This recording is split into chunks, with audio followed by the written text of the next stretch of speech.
mà tôi chẹp bây với mẹ con tụi cay tụi tụi nữa này đấy ổn đâu chia mở ổn đâu chia thôi mà chậm mà nè khang này comment nữa nha chậm mà đang cắt ai về sốc sốc tao là con tụi cay tụi tụi nè hãy đặt thằng mấy cặp ma tại con tụi cay nè mở đằng sau khang chị cái món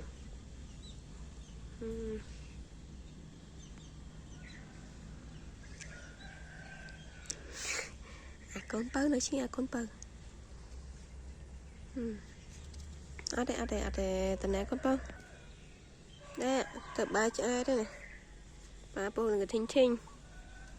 ơi cả ba bô cái thinh thinh